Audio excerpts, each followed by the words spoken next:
Hey, it's Aaron, the Metal Theologian. Yeah, so sort of a mix of shit going on around here. Still sort of in this weird place where I'm listening to a variety of stuff, but I'm still listening to a lot of hip hop. So, we'll see. I might include some of that stuff in here. We'll see how it shakes out with the other things, but, it's a little hard for me to talk about that stuff because I just don't know it the way I know some of these other things. I've been listening to metal for a long time, right? I haven't been listening to jazz for as long, but I mean, I got really into jazz, a good between 15 and 20 years ago, So hip hop, I just started getting into it it's on this channel, right? Like 5 years ago, something like that. So I don't have the experience with it, so it's kind of more of a challenge to sit here and talk about it. And I don't necessarily know, the idioms and who's this and who's that and all that sort of thing, Other what you pick up by living in the culture, right? And being interested in music genuinely too, It has been a good time though to be open to music for my kids. I kind of went on a little thing about that last time around, but I'll stand by it today. Speaking of Moxie today too, by the way, this is still one of my favorite sodas.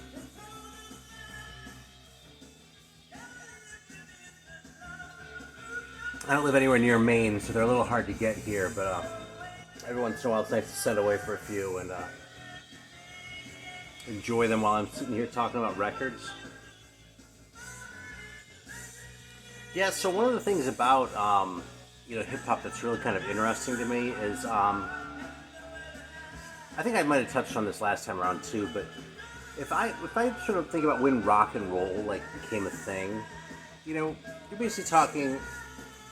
Bill Haley was like late 40s and that, but you're really talking like early 50s, something like that, before something sort of recognizable as rock and roll was established. And if you look at hip hop, I mean, it depends. Yeah, you can go to like the Last Poets if you want. I don't really see a whole lot of.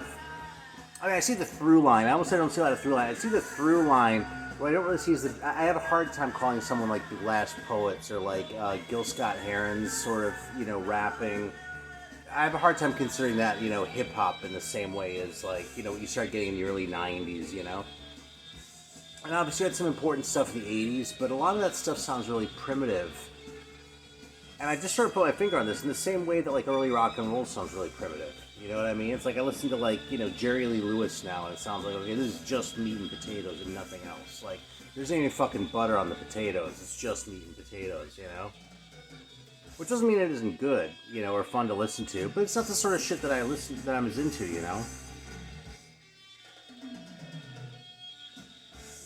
So you can figure the numbers a few different ways, but the bottom line is I sort of realized that when I started listening to hip hop, compared to when hip hop sort of became a genre, it was a lot more established and a lot older already than rock and roll was when I started listening to a lot of rock and roll, which is kind of hard to believe. That's kind of an old man thing to say here, but it's kind of true. I mean, the music's been around, depending on how you want to count it, at least 30 years. I mean, really, you're talking 40 to 50 years for that stuff, and rock is, I guess, about 70-ish, so,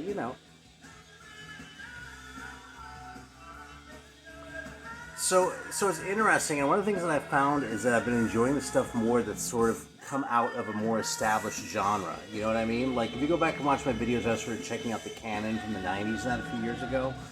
I definitely think it was a worthwhile exercise, and I like a lot of those acts, you know what I mean? But a lot of that stuff, I sort of felt like I took it in, digested it, and I was kind of done with it. And actually, some of the ones that I've liked more, like this one, I went and rebought this one. But stuff like this, I sort of appreciate a lot more now that I've sort of had a little bit more time with it. Listen to a lot of the stuff my kids like, and I've just sort of settled into it a little bit better. Sort of come to recognize it as a mature medium. You know what I mean? So, yeah, all this by way of saying I'm not going to talk about it as much as probably the other stuff because I don't feel qualified to. But I have been discovering stuff like this. This Aesop Rock record is great. Yeah, I mean, fantastic shit. Really sort of weird, I've heard that he's done a lot of different things over the course of his career. I don't really know anything about these guys, right? But I did grab another earlier one, and there are some pretty significant differences as far as the style goes. Oh yeah, the stuff that you read online, a lot gets made of the rapping and that, which I'm kind of less in it for than the production. but his style is really sort of distinctive, especially on that first one, the way he pronounces his R's. That just jumps out at me every time there's an R in a word. Actually, another one that's sort of on a similar note. It's funny, I was at my local record shop here in town and asking for suggestions from people younger than me there, right? And this guy put me on to some of the Griselda stuff. So I was like, well, what the hell, man? I'll just roll the dice. So I got like the Benny the Butcher record, which is really good, a Conway the Machine record, which is really good. But this is the one that I really like the most, man. And this is West Side Gun. Now, the dude from the record store here, shout out to Billy at Monster, by the way. Yeah, he sort of said that, West Side Gun was kind of the one that people had the most trouble getting into because, he kind of has a weird style in that. And so, of course, I take that as a challenge, and I go home, and this is the first one I fire up, right? And I love this record, man. This is really good. He has a really weird sort of rapping style. And again, I'm not paying a lot of attention to the lyrics. What I really sort of focus in on is how it sounds. I always feel like it's pretentious when people talk about their voice as an instrument, But I really sort of appreciate how it sounds as an instrument, against the backdrop of, the production and the beats and that sort of thing, too. And this guy's just unique, man. West Side Gun just does it for me, He's sort of like, in my head, I sort of want to put him in a bucket with, where is it now? Oh, I'm just going to show a Danny Brown record. But he doesn't sound anything like Danny Brown. Their styles are really different, you know what I mean? What they both have going for them is just a really sort of unusual kind of voice for this kind of music, you know what I mean? And I really dig that, So yeah, I can't sit here and tell you about the history of West Side Gun and which ones you ought to check out or anything like that, but I do like this shit a lot, man, and I don't know, man, it just feels like a learning experience. I really like buying records by people younger than me, Like, listen to Deep Purple. Those guys are fucking old. Those guys were old when I saw them in '87, you know what I mean? So, yeah, that's sort of appealing to me. So, yeah, as far as what we're listening to right now, man, this is a Private Press one that wasn't really on my radar until kind of recently. And this one isn't that expensive either. There are a couple like that here, like ones that look super obscure. But I don't know, people just don't seem to have clued into them, or maybe they're just not as good, But I'd like this one a lot more than I expected to, by Gypsy Savage. How fucking primitive does this cover look? I mean, that, like, this is if you're watching the Metal Theologian channel, this is the kind of shit you're tuning in to see. It's fucking super primitive shit like this. Yes, this is an '84 record from, I think they're from New Orleans. And, I don't know what the hell is going on the cover there. And the other thing is this is actually the shrink one I got, and there's a hype sticker which wants to fall off, but it includes the video hit, Never Drop Out, which is probably one of the weaker songs on the record, Never Drop Out of School. I don't know if I'd be able to stomach that shit if I hadn't gotten into Jesus metal first. Although this isn't a Jesus metal record, it's just, that sort of level of cheese.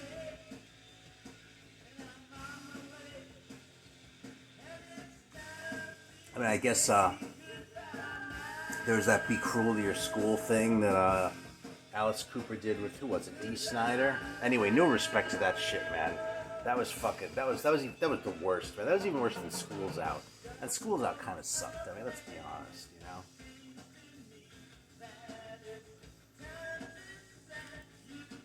I feel like I owe Alice Cooper a little bit of a debt of gratitude. Because probably more than any other single musician, Alice taught me that, like, just because I like a couple records by a band doesn't necessarily mean it's a good idea to go out and buy everything they did. Because Alice Cooper made like 2 or 3 records. He made 2 records that I think are absolutely essential. Love It to Death and Killer. He probably made another 3 that are like good, and the rest, man, it's just fucking crap, I can pull out any of these and fucking come up with a reason to like it. I've actually had the song Million Billy off From the Inside in my head for like, since I was mowing the lawn earlier today. It just sort of popped in there and it's been hanging around ever since. I don't really mind it, right? But I'm not gonna sit here and say that's a good song, man. Like, if you like rock and roll, what you need to hear is Million Billy by Alice Cooper. Because you fucking don't need to hear that at all,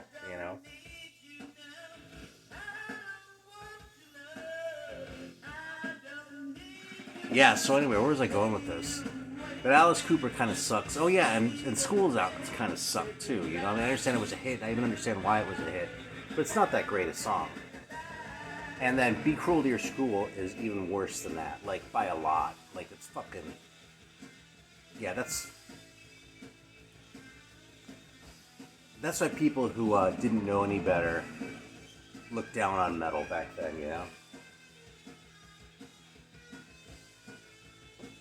That's probably not true, actually, because people look down on heavier music since, you know, Black Sabbath, so. Anyway, I've been really digging this Gypsy Savage record here. Yeah, I'm just going to fucking put that song on for a minute, too, now that I've spent like 5 minutes talking about it or whatever. I mean, it's got a hook. It's just pretty corny, you know?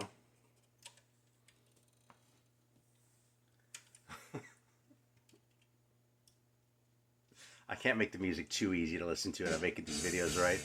I can never just play something that's just playing good. It always has to be a qualified good, right? I do that when I have people over, too.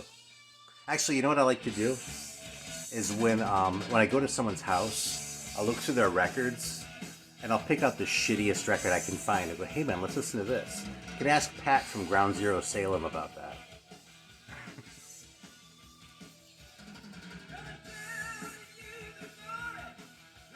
Here's a good record that I listened to a few days ago. What am I going to say about this? You know Dio, right? It's a great record. If I wanted to shit on this record... Now, you know something? There was this time when I would have shit on this record. If I were going to do it now, I might single out songs like Mystery or One Night in the City. But either of those is so much less cheesy than this. You know, I can't get mad at Dio if he lets a little bit of cheese slip into his shit, you know? It's a really good record. And there are only 2 Dio records that I really like a lot. This one and Holy Diver, so, you know.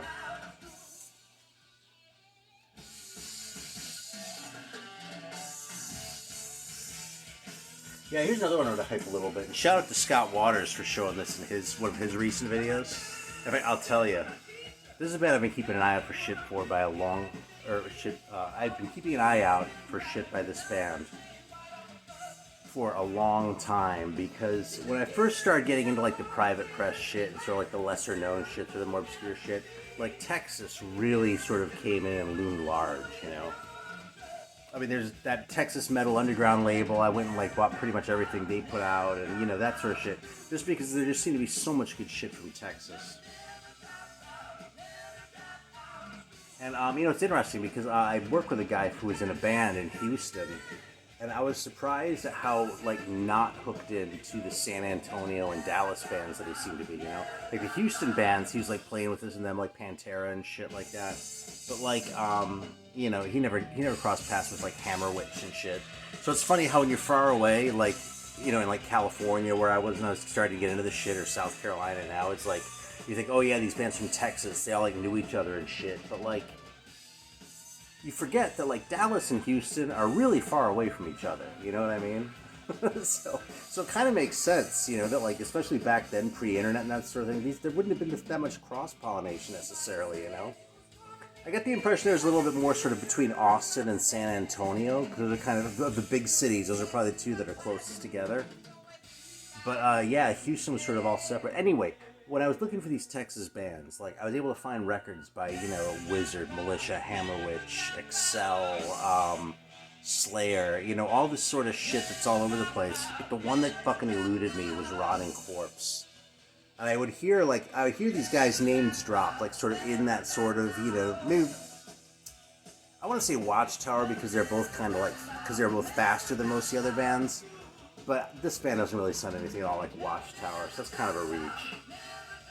Anyway, Rotting Corpse, I mean, I think the reason is as simple as they only ever put out tapes while they were around, and I didn't know where to find the tapes, you know, if they're even findable, right? So I saw Scott, before I even watched the video, I saw the thumbnail and he was holding this up, and I was like, oh, holy fuck, someone put out Rotting Corpse on record, I gotta get that right now. So I'm glad I did, because this is fantastic, man. This is really good. This is definitely thrash metal, okay? Not corny like this shit. Here, I'll fire it up for a minute.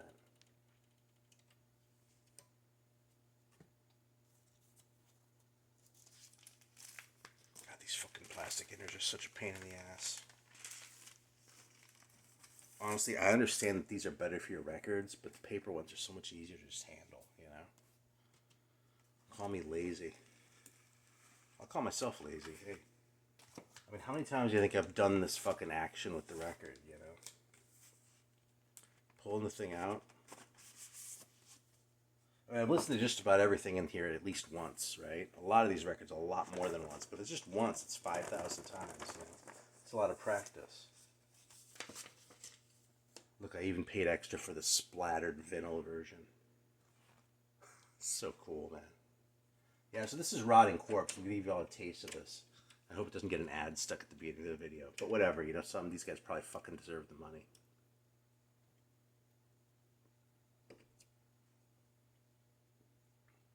Gypsy Savage was cool, though, wasn't it? It's a fun band, man.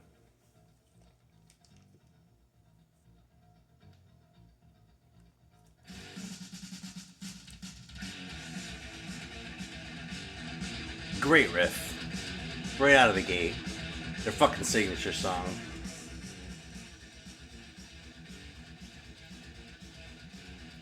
Hell yeah, man. This is just like kind of, in a way, this like made my year in collecting. This is like I can close the book on the Texas stuff now, you know, from the collection standpoint.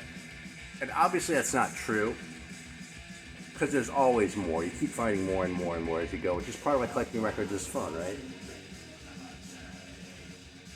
But out of that sort of like, you know, that sort of first smattering of names that I got thrown at me when I first discovered Texas metal, this was kind of the one that was hanging out there where I didn't have anything and couldn't find anything. And I don't want to say it seemed impossible. I guess it was inevitable almost. Something would come out eventually. But I've been waiting like 20 years, so maybe more, 25 years probably by now.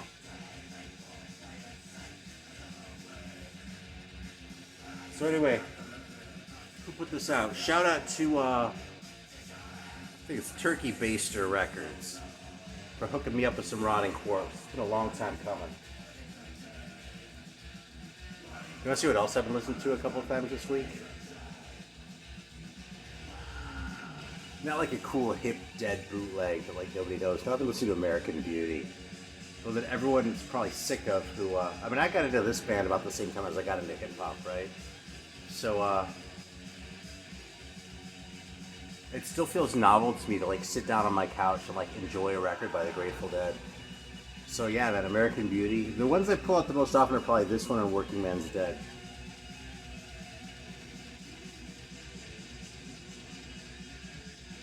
And I let go of a lot of like sort of psych and prog shit the last time I had one of these sort of sales. You know, stuff that I figured I wasn't going to listen to anytime soon. But all my Dead records stayed here, because I actually played these kind of a lot. At least for a non-Dead fan, I play them kind of a lot.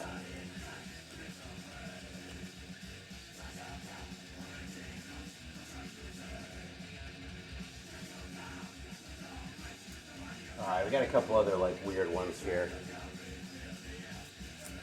Oh, actually, I want to hype this one real quick. This is like, shit, I hate it when fucking hair gets stuck in there. You know, like you set the record down on the floor and like some piece of shit sticks to it. Anyway, this fucking Parlor Greens record is kind of a recent release on Coal Mine. I don't think it's been out more than a few weeks. This is recorded April of 2023. I don't think this thing has been out for more, I don't think it's been out a month yet. But anyway, yeah, it's just an organ trio record, and it's just fucking good, man. Same guitar player has played with Delvon Lamar, actually, whose records are also fantastic, like organ trio shit. But yeah, I kind of feel like the organ trio is sort of an underrated jazz band configuration, I guess you might want to say. And so yeah, I always kind of appreciate when I find something new that comes along. You know, I like the old ones too. I like Jimmy Smith, and I like Freddie Roach even more. Big John Patton, that's all good shit. But it's really nice to see a band like Parlor Greens come along that's like playing this shit now and doing a really good job of it. And like with a little bit more of a modern sensibility too. That's a little bit hard to articulate, but like,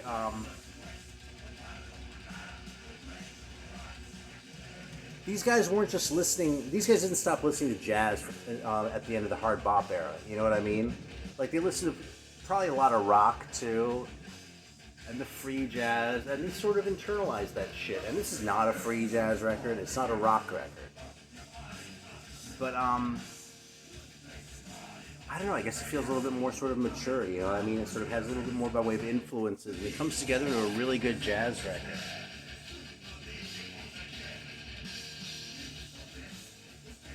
Okay, here's another one I pulled out. I've had this record since I was in high school. Yeah, what was the song that,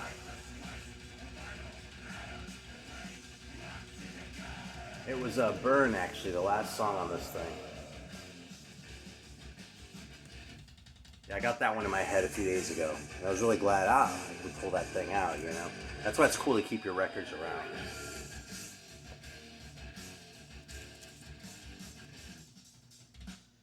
Actually, speaking of organ jazz, too, here's another one. Another recent discovery for me. So Claire Fisher, who apparently is a guy, made this record.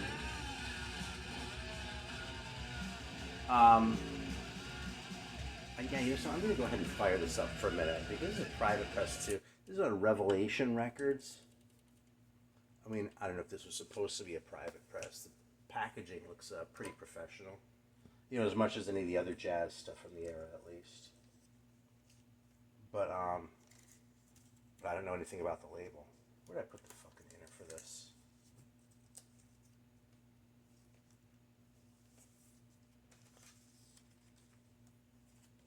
Man, I swear half my videos are just me looking for inner sleeves. You should like make a drinking game out of this. I mean, you'd still be pretty sober this video, but like, when you're watching the Metal Theologian channel, every time the guy loses an inner sleeve, you take a drink. Well, shit. This sucks. I don't want to put the thing down because, you know, that's kind of not how I roll around here. There we go. I found it. It was stuck to one of those fucking plastic ones. Yeah, so this is an organ jazz record, but this is just organ. It's like organ and some Fender Rhodes, like electric piano. And I heard it sort of hyped as an electronic record. And it's not so much electronic as much as organ, but it has a really sort of unorthodox playing style. Like, the way he attacks the thing is just really different from what I'm used to hearing from this kind of music.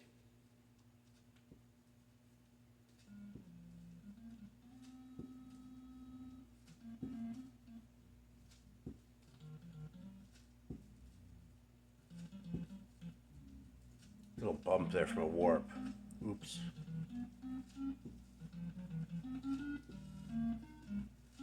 Almost sounds like video game music right now, doesn't it?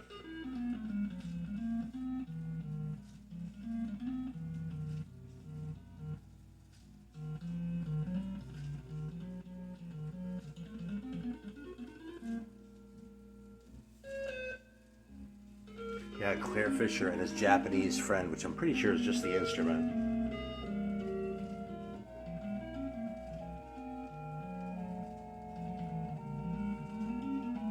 Yeah, apparently made a record for Pacific Jazz too. I've never come across it.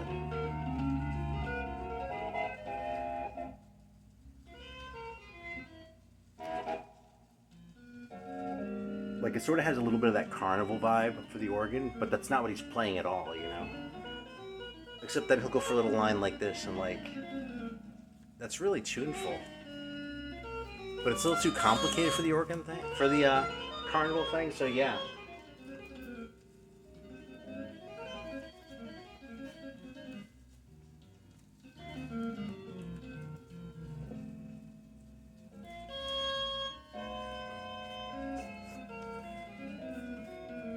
Here's another inexpensive private press that I came across not long ago. At least when I got it, it was inexpensive. This band is called The Lie. The Truth Is In The Lie. And I was kind of expecting this to be like an ordinary hard rock record. you know, a fine, ordinary hard rock record, but just sort of like a hard rock record, not like anything really like impressively metallic. But this record is solid, man. It was 1986 on this Trax Records, which again looks suspiciously private. New York band. Yeah, I mean that's what they look like. They actually don't look as kind of weenie as a lot of these bands. I mean maybe a little bit, but not like, you know, the kind of shit that I normally show, you know. And yeah, the titles don't really indicate anything like particularly metallic either, like The Way You Dance and Baby Won't You Stay, Saturday Night, Rockin' a Hard Place, Vet Song, All of Your Love, Since You Walked Out on Me. Like you look at this just kind of looks like an ordinary hard rock record. Maybe if, like you're having a really unlucky day, kind of an AOR record. But this record really kind of smokes, especially for a three-piece band, man. It's pretty rockin', you know? Alright, so I'll leave you with your impression of Claire Fisher there, and then we're going to check out The Lie a little bit.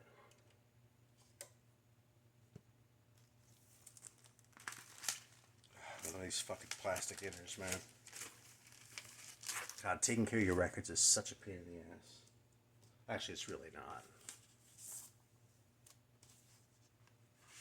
If you want to go on YouTube and get all anal about it with, you know, some of the audio file types, you're free to do that. But, you know, I've kind of been doing this for a long time, and I haven't gone out and, like, bought MoFi inner sleeves for all my records or anything like that, and they're fine. So this is The Lie. Again, I don't know anything about this band.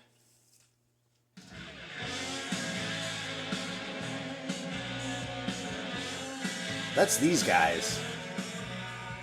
It actually reminds me of the first song on Imaginos by Blue Oyster Cult. I Am the One You Warned Me of. But this is actually earlier.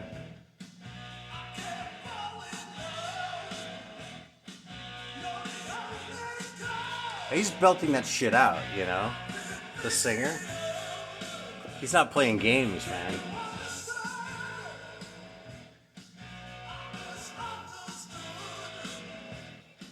And what's the song called? This is just the beginning of the album. This is That's All Right. Of course, you say That's All Right, I think of the Elvis Presley song, right?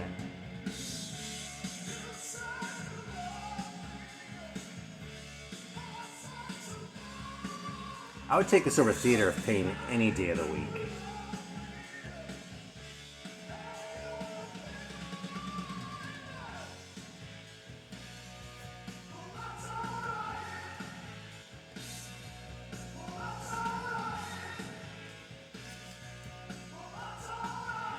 That is another one that I've been listening to by The Almighty, or just Almighty actually, not The Lie do that, but yeah. Now, supposedly these guys are like from the Philippines, but they all came over to the U.S. and recorded their record here. Now the address is in New Jersey, the P.O. Box.